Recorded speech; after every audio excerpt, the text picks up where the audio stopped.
Alors, comme on l'a vu dans les estimations par méthode du maximum de vraisemblance ou par intervalle de confiance, on veut toujours estimer un paramètre d'une loi de probabilité qu'on ne connaît pas. Dans les tests paramétriques, on va proposer, pour un paramètre qui est inconnu, deux hypothèses. Chacune de ces hypothèses propose une valeur possible du paramètre inconnu. Alors, il y a du vocabulaire qu'il faut, dont il faut être familier. Alors, au départ, on a toujours deux hypothèses dans un test paramétrique. Il y a l'hypothèse H0 qui est appelée l'hypothèse nulle contre l'hypothèse H1 qui est appelée l'hypothèse alternative. Donc, dans un test paramétrique, il y a toujours deux hypothèses.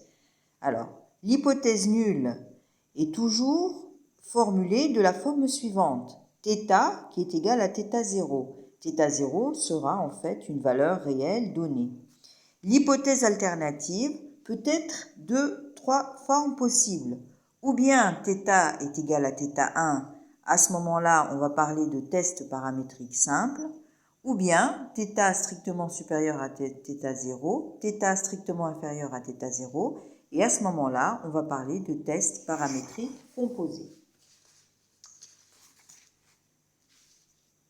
Alors,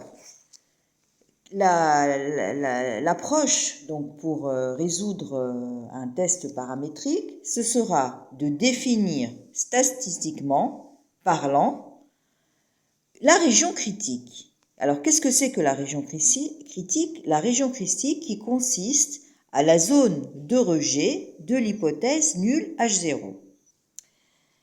Donc, ainsi, si on sera amené à rejeter l'hypothèse H0, évidemment, on sera amené à accepter l'hypothèse H1, puisqu'en fait, on n'a que deux alternatives possibles.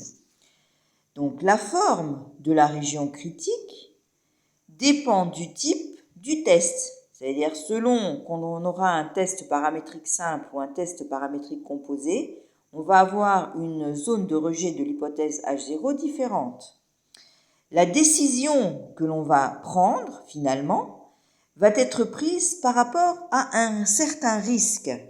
Alors, il y a ce qu'on appelle le risque de première espèce qui est noté généralement alpha et le risque de deuxième espèce qui est généralement noté bêta. Alors, concrètement, à quoi correspondent ces risques? Alors, je vous ai préparé un tableau. Alors, dans ce tableau, justement, vous avez donc les deux hypothèses qui peuvent être vraies en réalité et les deux hypothèses qu'on peut accepter. Donc, alpha, comment est défini alpha? Alpha, c'est la probabilité de refuser H0, sachant que dans la réalité, c'est H0 qui est vrai.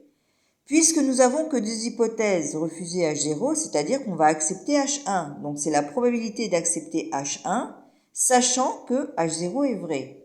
Qu'est-ce que c'est que bêta? Bêta, c'est le refus par rapport à l'hypothèse H1. C'est la probabilité de refuser H1, sachant que H1 est vrai.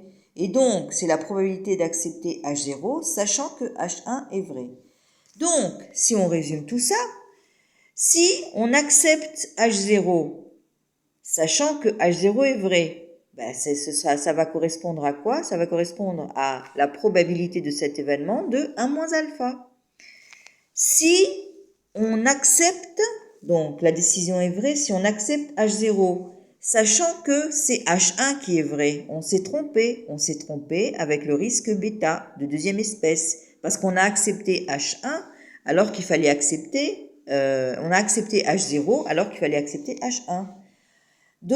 Alors, si le alpha, c'est bien la probabilité d'accepter H0, d'accepter H1, sachant que H0 est vrai, c'est-à-dire de refuser H0, sachant que H0 est vrai. Et 1 moins bêta correspondra à la probabilité d'accepter H1, sachant que H1 est vrai. Donc, les décisions qu'on va prendre sont, disons, toujours, minimisées par un certain risque.